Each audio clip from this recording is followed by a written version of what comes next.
स्वागत है आपका। आज हम करेंगे इक्विलिब्रियम। आज क्या, पिछले कई दिनों से इक्विलिब्रियम लेकर के चल रहे हैं हम, और चूंकि सबसे बड़ा सरदर्द होता है 11th क्लास के बच्चों के लिए, और हमने इस सरदर्द को वापस सरदर्द कर दिया है। मैं उससे पहले चाहता हूं कि फॉर्मूले आपको याद रहें। एक तो जर्नल फॉर्मूला मैंने जो कल लिया था पीएच के लिए, वो था pH is equal to minus log of hydrogen ion concentration. इस पे हमने काम किया था, और अगर वो बेस है तो उसके लिए POH निकालते हैं, वो हो जाता है minus log of OH minus. और ये आपको पता है कि PH प्लस POH होता है 14, PH प्लस POH 14 होता है। उसके बाद में बफर सॉल्यूशन का अपना फॉर्मूला होता है, कैसे हम कैलकुलेट करेंगे बफर सॉल्यूशन के पीएच को। तो ये कल मैंने फॉर्मूला आपको कल भी बताया था।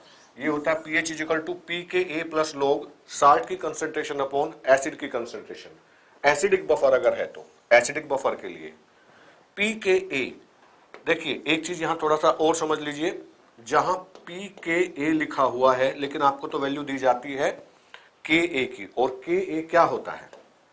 ये होता है डिसोसिएशन कांस्टेंट, वियोजन स्थिरांक बोलते हैं इसको हिंदी में, वियोजन स्थिरांक।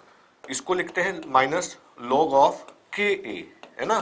P का मतलब सीधा आप याद रखिए, देखिए जैसे PH minus log of bracket के अंदर वो आता है जो P के साथ लिखा हुआ है, ये वाला, ये एसिडिक बफर। ये फॉर्मूले याद रखने हैं, क्योंकि हम जब न्यूमेरिकल अब करेंगे तो न्यूमेरिकल के लिए बेहद जरूरी होंगे ये वाले फॉर्मूले।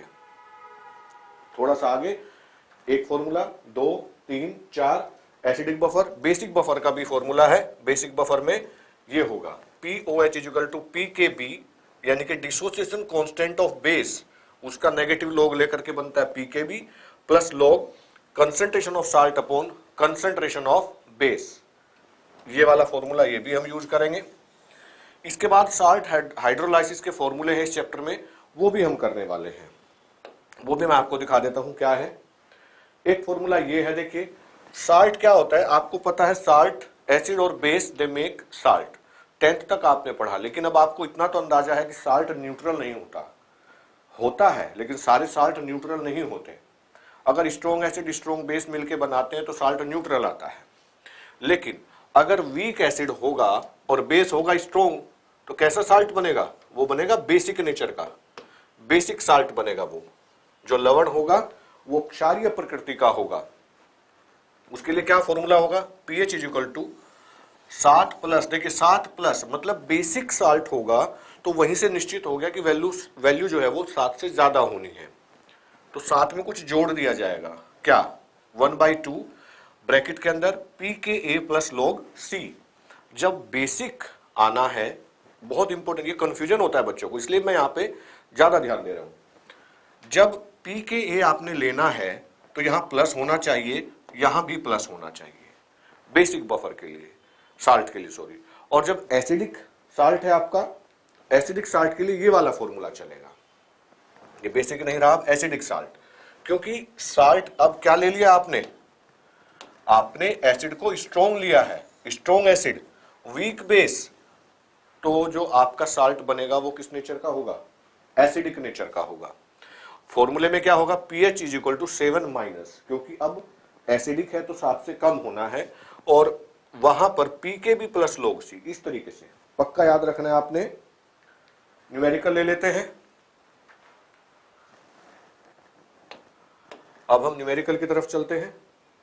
एक ये है, अगर साल्ट है वीक एसिड और वीक बेस का, तो अब की बार कंसंट्रेशन पे बात नहीं जमेगी, अब की बार होगा PKA माइनस PKB। तीनों चारों फॉर्मूले, 3 फॉर्मूले साल्ट के। अब स्ट्रॉन्ग एसिड स्ट्रॉन्ग बेस का फॉर्मूला नहीं होता, क्योंकि उसका तो आंसर सीधा 7 आना है।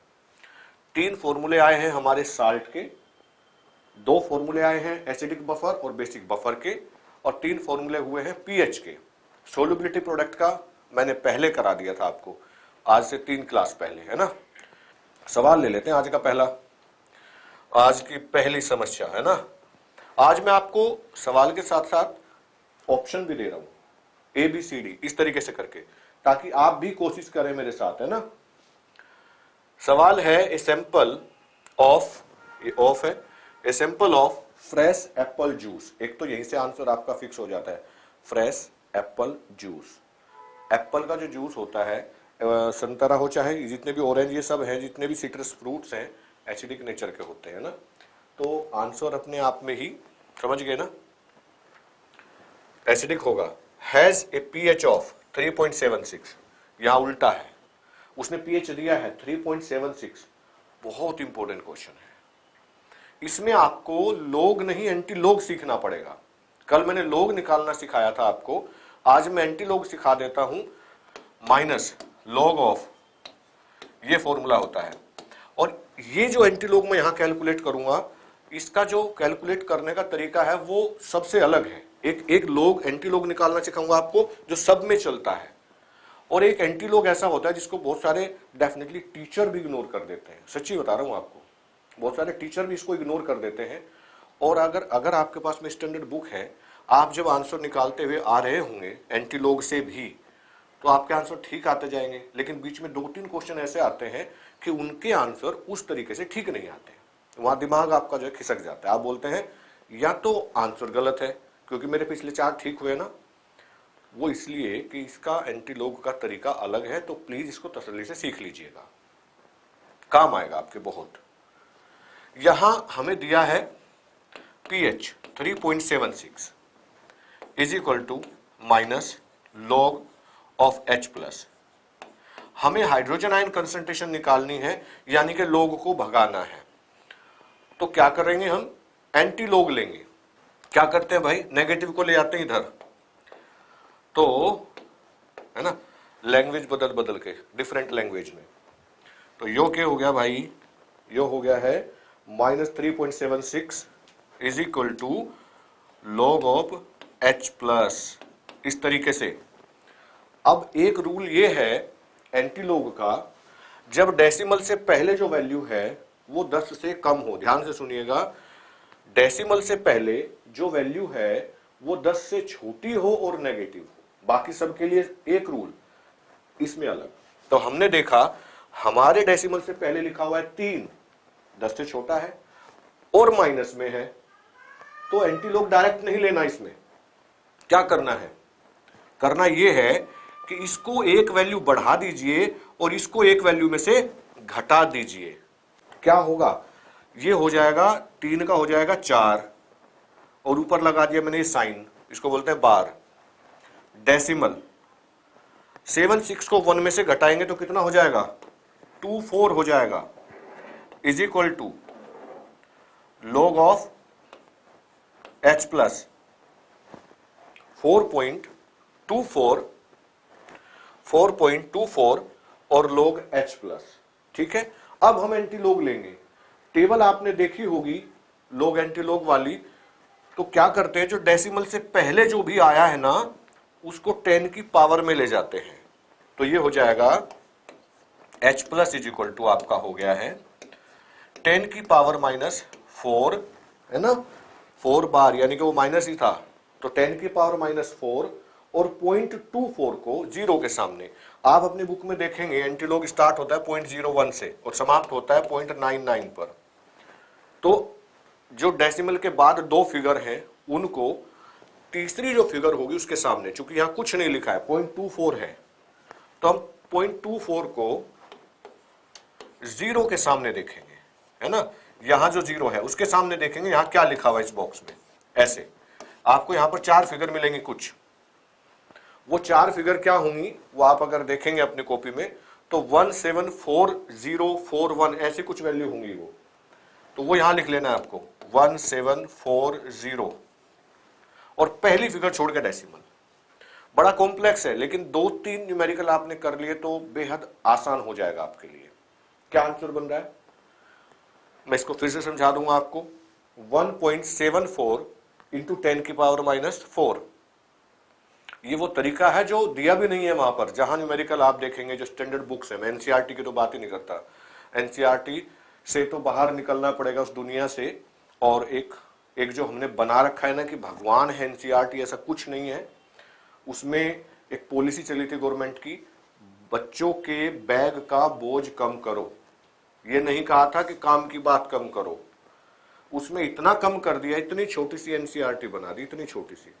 अगर स्टेट बोर्ड को देखें, उत्तर प्रदेश माध्यमिक या फिर बिहार बोर्ड, उन्होंने आज भी उनके पास में वो, उन्होंने अब तो शुरू कर दिया एनसीईआरटी को, लेकिन अच्छी बुक होती थी उनकी, आईआईटी क्रैक हो जाता था वहां। टॉपर हमेशा आप देखते हो, अब 1-2 साल से छोड़ करके आईआईटी का टॉपर बिहार और उत्तर प्रदेश से होता है। वजह सिलेबस बहुत ज्यादा है और एनसीईआरटी में बहुत छोटा, प्रैक्टिस के नाम पर कुछ नहीं है। इस चैप्टर में तो दिए हैं उन्होंने 73 क्वेश्चन एनसीईआरटी में, लेकिन स्टैंडर्ड बुक में भी ना ये डिटेल में नहीं देते। वो लिखते नहीं कि एंटी लोग ऐसे निकालेंगे और ये अलग तरीका होगा। मैंने समझा दिया है आपको। तो आंसर आ गया है आपका, उत्तर आपका आया है पहला, है ना। एक एंटीलॉग बाकी सब न्यूमेरिकल्स के लिए लगेगा और एक एंटीलॉग ऐसी कैलकुलेशन में लगेगा जहां डेसिमल से पहले जो वैल्यू है वो नेगेटिव हो और 10 से छोटी हो। 10 से बड़ी भी है, नेगेटिव हो तो नॉर्मल तरीका लगेगा। नॉर्मल मतलब इसके बाद वाला जो मैंने लगाया कि जो भी वैल्यू लिखी है उसको 10 की पावर में लेके जाओ और पॉइंट के बाद पहली 2 फिगर को टेबल में देख लो, है ना। बस यहां अगर वो वैल्यू छोटी है तो पहले आपको चेंज करना है। जो डेसिमल से पहले 10 से छोटा है उसको बढ़ा लेना एक फिगर, और डेसिमल के बाद की 2 फिगर को 1 में से घटा लेना है और फिर हो जाएगा। उम्मीद करता हूं बहुत अच्छे से समझ में आया होगा आपके। फिर हम अगले न्यूमेरिकल की तरफ बढ़ते हैं। अगला न्यूमेरिकल ले लेते हैं, उम्मीद करता हूं अच्छे से समझ में आया है। अगले सवाल की तरफ बढ़ते हैं और अगला आपकी स्क्रीन पर ये रहा। कितने करोड़ रुपए के लिए कौन बनेगा करोड़पति? मैं क्या दे सकता हूं? 2 न्यूमेरिकल और ज्यादा दे दूंगा, बस अच्छा काम करोगे तो। Calculate the pH value of a mixture containing, एक मिक्सचर है, of a mixture containing 50 millilitre of 1 normal HCl और 30 ml 1 नॉर्मल NaOH। फिर लिखा assuming both to be completely dissociated. जो हिंदी माध्यम वाले बच्चे हैं उनके लिए मैं इसका हिंदी रूपांतरण कर देता हूं आपके लिए, ताकि आपको आसान हो जाए समझने में। इसमें लिखा है उस मिश्रण का पीएच मान ज्ञात कीजिए जिसमें 50 मिलीलीटर HCl जिसकी सांद्रता 1 नॉर्मल और 30 मिलीलीटर NaOH जिसकी सांद्रता 1 नॉर्मल है ज्ञात कीजिए। मान करके चलिए कि दोनों का पूर्णतया विघटन होता है, पूरी तरह डिसोसिएट हो जाते हैं, स्ट्रॉन्ग इलेक्ट्रोलाइट बोलते हैं उसको। अब ये आपको आंसर यहां दिया हुआ है। कैसे भाई? सबसे पहला जो HCl है ये देखना है कि ये एसिड है कि बेस, दूसरे वाला क्या है वो देखना है। एक एसिड है और एक बेस है। इस तरह के न्यूमेरिकल में नीट में पूछा था इस तरह का। अगर दोनों एसिड होते तो कंसंट्रेशन जुड़ जाती, दोनों बेस होते तो भी कंसंट्रेशन जुड़ जाती। जब दोनों एसिड और एक एसिड एक बेस है तो कंसंट्रेशन घट जाएगी। तो क्या करते हैं हम करेंगे, पहले लिखेंगे millimole of acid, millimole of acid. Acid के मिलीमोल का फॉर्मूला क्या है? M1V1। और यहां एक चीज और समझा दूं, दिया है नॉर्मल और मैं ले रहा हूं मोलर। नॉर्मल और मोलर में तो आपको रिलेशन समझ में आता ही है। अगर आपने मोलरिटी और नॉर्मलिटी में रिलेशन निकालना है, सीधा रिलेशन होता है। अगर आप मोलरिटी को n से मल्टीप्लाई कर देंगे तो नॉर्मलिटी मिल जाती है आपको। n क्या है? n है उस सब्सटेंस के अंदर कितने H+ हैं जो वो रिलीज करता है। बेस है तो ये देखना है कितने OH आयन है जो वो रिलीज करता है। ना एसिड है, ना H है, ना OH है। फिर आपने देखना है जब हम उसको आयन में तोड़ेंगे तो वो कितने इलेक्ट्रॉन ट्रांसफर करेगा। जैसे AlCl3 तो 3 इलेक्ट्रॉन ट्रांसफर होते हैं, एल्यूमिनियम पे 3 वैलेंसी। यहां तो इत्तेफाक से HCl एक ही H आयन देता है, OH एक ही OH आयन देता है। तो जो नॉर्मलिटी है मोलरिटी भी वही रहेगी। ये अंडरलाइन करना है इस बात को। और जो मैं यहां बताऊं कि ये बहुत इंपॉर्टेंट है, सच मानिए कि वो सच में इंपॉर्टेंट होता है। इसमें यहां लिया मैंने मोलरिटी M1V1 और मैं बता रहा हूं कि जो नॉर्मलिटी है वही मोलरिटी है इसकी। वजह क्या है? क्योंकि एक ही H है। अगर ये H2SO4 होता, बच्चे ध्यान दीजिए, अगर ये H2SO4 होता तो इसकी नॉर्मलिटी में 2 मोलरिटी 2 लेके चलता, क्योंकि H2 में H2SO4 2 H आयन देता है। अब कर लेते हैं ऐसे ही, मिली कितना है इसका एसिड का 1 और वॉल्यूम है 50, तो कितना हो गया 50 हो गया है मिलीमोल। बेस का कितना है भाई वो देख लेते हैं, M2V2, M2 कितना है इसका 1 और वॉल्यूम 30, तो इसका आ गया 30 मिलीमोल। अब इसका 30 मिलीमोल इसके 30 मिलीमोल को न्यूट्रल करेगा और 20 मिलीमोल एक्स्ट्रा हमारे पास बचेगा किसका एसिड का। तो एक बात कंफर्म होगी कि आंसर 7 से कम होगा, लेकिन यहां तो सारे ही आंसर 7 से कम दिए हुए हैं तो करना पड़ेगा तो आगे भी।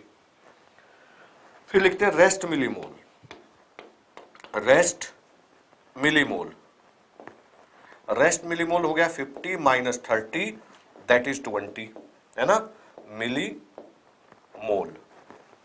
वॉल्यूम भी निकाल लो, टोटल वॉल्यूम कितना हो गया, मैं वहां कर देता हूं उधर, यहां से मैं ये हटा के इधर कर देता हूं। 20 मिलीमोल बच रहे हैं हमारे पास किसके एसिड के। टोटल वॉल्यूम हो गया एक का 50 है और एक का 30 है, 80 मिलीलीटर। आपको मोल पता चल गया, आपको वॉल्यूम पता चल गया, तो कंसंट्रेशन निकाल लेनी है, कितनी होगी mole upon volume 1/4 that is 0.25, 0.25। ठीक है, यहां तक क्लियर हुआ। आप उसको लिख सकते हैं 25 इंटू 10 की पावर -2 या आप 2.5 इंटू 10 की पावर -2, जैसा आपका मन करे। बस अब आपको सीधा वो लगाना है formula pH = -log of H+, और ये एसिड की कंसंट्रेशन, इसको पुट कर दीजिए -log 25 इंटू 10 की पावर -2, तो ये हो जाएगा आपका 2 माइनस log 25 है ना, और log 25 का आपको पता है 1 अब 5 की देखिए 25, मैंने कल कहा था मैं ऐसा तरीका सिखाऊंगा आपको कि आपको टेबल यूज ना करनी पड़े। तो 25 को कैसे करेंगे, log 5 की वैल्यू मैंने कल याद करने को कही थी आपको 6990, मैं इसको लिखता हूं 5 की पावर 2, तो वो हो जाएगा 2 log 5, तो जाहिर है इसमें 2 से मल्टीप्लाई कर दीजिए 0.6990 में, तो हो गया 1.39 ये आ जाएगा। तो 2 माइनस 1.39 अपने आप ही क्लियर है। बच्चों एक बात का विशेष ध्यान देना है कि कई बार हमें जो लेके डूबता है वो नेगेटिव मार्किंग है। मैं एक बहुत इंपॉर्टेंट बात आपको सिखा देता हूं। घर पे बैठ के जब हम करते हैं तो हमारा होता है कि देखिए हमें डी तो कंफर्म है कि डी नहीं होगा, लेकिन हम ना रिस्क लेते हैं, ए और बी में से कुछ है। पढ़ा हुआ न्यूमेरिकल है, वो कच्चे पक्के वालों के साथ होता है, जिसको आता ही नहीं वो तो करेगा ही नहीं उसको। जिसको तैरना ही नहीं आता वो पानी में कहां कूदेगा, और डूबता वो है जिसको कच्चा पक्का आता है, जिसको पूरा आता है वो भी निकल के आ जाता है। कहानी सुनाई थी मैंने आपको इसी बारे में एक दिन। तो आपको नेगेटिव पे ब्रेक लगाना है, पूरा नेगेटिव करना ही नहीं है। पहला दिन होगा कि आपके 45 में से बेशक आप 5 ही न्यूमेरिकल कर पाओ, तो आपका दिल समझ जाएगा मैं 5 के लायक हूं, कल मैं 10 करूंगा, परसों 15 करूंगा। लेकिन अगर ऐसे करते धोखा देके हमने 50-45 में से 35 कर लिया और बाद में हमने देखा कि हमारे उसमें से 20 गलत थे, तो 20 वो मिलना नहीं, और 20 बल्कि कितने को लेके डूबा, 5 नंबर और लेके चला गया। और कई बार बच्चे बहुत मेहनत जब करते हैं तो उनको लगता है कि मैंने कम अटेम्प्ट किया है। बिल्कुल नहीं, आपने जितनी मेहनत की और दूसरे बच्चों ने भी उतनी मेहनत की होगी, तो वो भी उतना ही कर पाए होंगे, लेकिन उनमें से आप पिछड़ इसलिए जाते हो क्योंकि नेगेटिव ज्यादा कर देते हो। कई बार मैं ऐसे ऐसे किस्से सुनाता हूं नेगेटिव। अभी मैंने कहा नेगेटिव मार्किंग उसकी ज्यादा होती है जो कच्चा पक्का काम करता है, जो नहीं करता वो नेगेटिव नहीं करता, वो तो फिर राम नाम लेगा और इसका ए उसका बी इसका सी डी भरेगा, उसको पता है कंफर्म है मेरा होना नहीं है। जो 100% कंफर्म है वो नेगेटिव करता नहीं। तो एक कहानी मैं आपको बताता हूं। कहानी ये है कि एक लड़का जिसने तैरना सीखा था, मुझे तो तैरना नहीं आता है, कच्चा पक्का तैरता था वो, कभी एक आध बार कोशिश की होगी। और कच्चे पक्के वाला क्या होता है, कोई उसने देखा कि नहर में एक लड़की डूब रही है, लोग चिल्ला रहे हैं बचाओ बचाओ। भाई साहब ने कुछ सोचा ही नहीं और झट से जो है छलांग लगा दी। कूदने के बाद पता चला कि तो पानी का बहाव तेज है, तुझे तैरना नहीं आता, और वो लड़की बहुत एक्सपर्ट थी, वो तो तैर रही थी, लोगों ने सोचा डूब रही है, खुद डूब गया और वो लड़की बाहर आ गई। तो वही काम करना चाहिए जहां परफेक्ट हो। परफेक्शन लाने का समय है हमारे पास 3 महीने जो बचे हैं। झिझकना नहीं है कि मेरे से गलती होती, शर्माना नहीं है।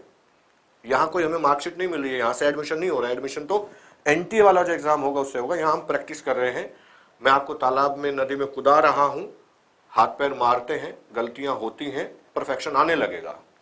आगे बढ़ते हैं, एक और न्यूमेरिकल ले लेते हैं। अगला है calculate the pH of A solution obtaining by mixing equal volume of. बिल्कुल वैसा ही जैसा आपने अभी किया है, बिल्कुल वैसा ही। आंसर सभी 7 से ज्यादा है, इसका मतलब बेसिक रहा होगा ये। इसका भी आंसर जल्दी बताएं और ट्राई करें, सब बच्चे सब आंसर बताएं। अभी मैंने कराया है, इक्वल वॉल्यूम है। हिंट दे देता हूं, जो मन करे वो वॉल्यूम समझ लीजिए, 50 मिलीलीटर, 100 मिलीलीटर, जो मन करे, दोनों का बराबर लेना है आपने, और ऐसे ही ट्राई करना है जैसे अभी मैंने किया था। इक्वल वॉल्यूम मैंने मान लिया कि वो 1 मिलीलीटर था, मैंने 1 मान लिया, आपने चाहे 100 माना हो, जिसने नहीं आता वो देख ले। तो n/10 को मैं लिख सकता हूं 1/10, तो ये हो जाएगा 0.1 n। ये क्या है? NaOH। एसिड क्या है? 1/20, 1/20 क्या हो जाएगा? 0.05 n HCl। ये बेस है, ये एसिड है, और इसका वॉल्यूम समझ लिया हमने, 1 मिलीलीटर मैंने इसका लिया और 1 मिलीलीटर मैंने इसका ले लिया, तो ये 0.1 और ये 0.05, ठीक है। और टोटल वॉल्यूम कितना हो गया? 2 हो गया, 1 मिलीलीटर इसका और 1 दूसरे का, 2 मिलीलीटर हो गया। और यहां पर रेस्ट मिलीमोल कितना बचा है? 0.1 माइनस 0.05, तो ये बच गया है 0.05। किसका? ये लिखना पड़ेगा आपको, NaOH का। देखिए NaOH बड़ा है, तो यहां से इतना कंफर्म हो जाता है। अगर ऑप्शन ऐसे होते कि 7, 6, 5 और 12, तो सॉल्व भी नहीं करना था, कंफर्म था कि 7 से ज्यादा आएगा। तो 0.05 मिलीमोल बचा और वॉल्यूम है 2, तो कंसंट्रेशन कैसे निकालेंगे? जो मिलीमोल बच गया है उसको डिवाइड कर दीजिए, तो ये हो गया है 0.025 ऐसे। अब इसको हम लिख सकते हैं 2.5 इंटू 10 की पावर -2, ऐसे लिख सकते हैं ना। और ये बेस है, एसिड नहीं है, तो यहां पर POH लेंगे हम। POH is equal to minus log of OH कितना है? 2.5 इंटू 10 की पावर -2, और फाइनली जब निकालेंगे हो जाएगा 2 माइनस लॉग 2.5, फिर वही 2 माइनस, अब की बार ये हो जाएगा, यहां पर इसको वैसे ही कर लेते हैं जैसे पहले वाला किया था, आपकी और अच्छे से समझ में आए। इसको लिखता हूं 3 और ये 25 कर देता हूं, तो यहां हो जाएगा 3 माइनस 25 और 3 माइनस 2 पॉइंट समथिंग, कितना आया था? 1 पॉइंट समथिंग, 1 पॉइंट समथिंग, तो ये हो गया आपका 1 पॉइंट समथिंग यहां बचा। अब 1 पॉइंट समथिंग, चूंकि ये POH आया है, PH प्लस POH होता है 14, तो 14 में से 1 पॉइंट समथिंग जाएगा, 13, 12 पॉइंट समथिंग, 12 पॉइंट समथिंग, ये आंसर आएगा 12 पॉइंट समथिंग। क्योंकि मुझे याद है पूरी कैलकुलेशन, यहां ये ऑप्शन मैंने बहुत सोच समझ के बनाए थे ताकि आप पूरी कैलकुलेशन करें। 12.39, 12.11, तो 12 में भी आपको डीपली जाना था, क्योंकि वो 6990 आएगा, वहां पर 1 पॉइंट समथिंग, 1.6990, तो 1.3 उसको करके ये आ जाएगा आंसर। चेक कर लेंगे एक बार, बहुत बारीक कैलकुलेशन थी, एक बार देखें जरा, पढ़ें अपनी स्क्रीन पर क्या न्यूमेरिकल है। Calculate the pH of 0.05 m sodium acetate. एक कंसंट्रेशन दी हुई है, यहां एक बहुत अच्छा फॉर्मूला बताऊंगा आपको, और pKa दिया है। अब pK कौन से फॉर्मूले में था? 2 में, एक बफर वाले में और एक साल्ट हाइड्रोलाइसिस में। अब दोनों में बच्चा कंफ्यूज हो जाता है, मैं यहां पर फॉर्मूला बफर का लगाऊं या मैं यहां पर फॉर्मूला साल्ट हाइड्रोलाइसिस का लगाऊं। देखिए बहुत क्लियर है, Ka से कोई फर्क नहीं, Ka दोनों में होता है। अगर आपको कंसंट्रेशन दी हुई है ओनली 1 तो फॉर्मूला लगेगा साल्ट हाइड्रोलाइसिस का, और अगर कंसंट्रेशन दी हुई है 2 बार तो लगेगा बफर सॉल्यूशन वाला, क्योंकि बफर में लिखा था ना pKa plus log salt upon acid, salt की भी चाहिए और एसिड की भी कंसंट्रेशन चाहिए, और इसमें Ka दिया है साल्ट हाइड्रोलाइसिस का, तो साल्ट हाइड्रोलाइसिस का pH इज इक्वल टू, और देखिए आंसर का तरीका देखिए, इसमें सोडियम एसीटेट, कई सारे तरीके हैं, क्योंकि हमें धीरे धीरे, अभी तो हम डिटेल में कर रहे हैं, कल हम टाइम बाउंड करके करेंगे, और एग्जाम तक आदत डालनी है कि कुछ न्यूमेरिकल को तो हम आंखें दिखाएं और वो उत्तर बता दें, तभी जाके काम होगा, स्पीड भी तो चाहिएगी ना। सोडियम एसीटेट CH3COONA किसका साल्ट है भाई? वीक एसिड और स्ट्रॉन्ग बेस का। एसिटिक एसिड था CH3COOH और स्ट्रॉन्ग बेस था। अब स्ट्रॉन्ग बेस है तो जाहिर है बेसिक नेचर का होगा, बेसिक नेचर में पीएच वैल्यू 7 से कम या ज्यादा, 7 से ज्यादा, तो ये तो गया काम से, ये भी गया काम से, इन दो में से आंसर आना है आपका। 50-50 खेल लिया हमने, वो तो है डबल डिप, केबीसी कौन बनेगा करोड़पति, तो डबल डिप खेला है हमने, 2 बच गए हैं, तुक्का तो मारना नहीं है, करते हैं कैलकुलेशन। तो 7 से ज्यादा आंसर आना है, तो फॉर्मूला था 7 प्लस यहां पर pKa plus log C IC, ऐसे था। तो 7, यहां हाफ भी था भाई फॉर्मूले में, 7 प्लस 1/2 ब्रैकेट के अंदर pKa प्लस log C। थोड़ा सा आगे बढ़ते हैं, तो 7 प्लस 1/2 pKa हमें दिया है 4.74 प्लस log 0.05। ये अब इतना तो आइडिया हो गया ना, साथ में कुछ जुड़ेगा 2 के आसपास, लेकिन दोनों बहुत क्लोज आंसर हैं, करना पड़ेगा। 7 प्लस 1/2, इसको निपटा लेते हैं। log 0.05 की वैल्यू आप इसको लिख सकते हैं 5 × 10⁻⁻2, और फॉर्मूला है log 5 प्लस, क्योंकि m × n कल की वीडियो में बहुत तसल्ली से समझाया है, m × n होता है log m plus log n, तो यहां प्लस और ब्रैकेट के अंदर -2 log 10, log 10 की वैल्यू 1, तो ये हो गया -2, तो -2 और प्लस का log 5 की वैल्यू होती है 0.6990, तो ये बन गया -1.31 या 30 ले लीजिए बस, माइनस का 4.74 में से 1.30 घटा दीजिए, 4.74 में से 1.30, 4 और ये हो गया आपका कितना 3.44, यहां जब पुट करेंगे 3.44 और 2 से कट करेंगे इसको, तो साथ में कितना जोड़ना है प्लस 2 बन जा 2। आप तो इंग्लिश मीडियम में पढ़े हैं, हम पढ़े हैं देसी चौपाल में गांव की, वहां ऐसे पहाड़े चलते थे, 2 एकम 2, 2 दूनी 4, 2 तिया 6, है ना, और कुछ चीजें आपसे बहुत फास्ट बोल सकते हैं, आप भी गांव से बिलोंग करते होंगे बहुत सारे बच्चे। तो ये हो गया है 2 1 जा 2, 7 2, तो ये हो गया 8.72, ये लो भाई आंसर ए।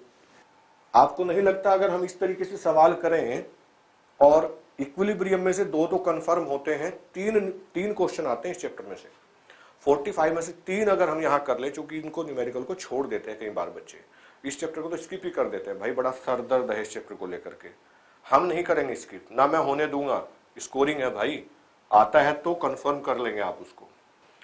बस इतना ही था आज के पिटारे में। Thank you very much, bye.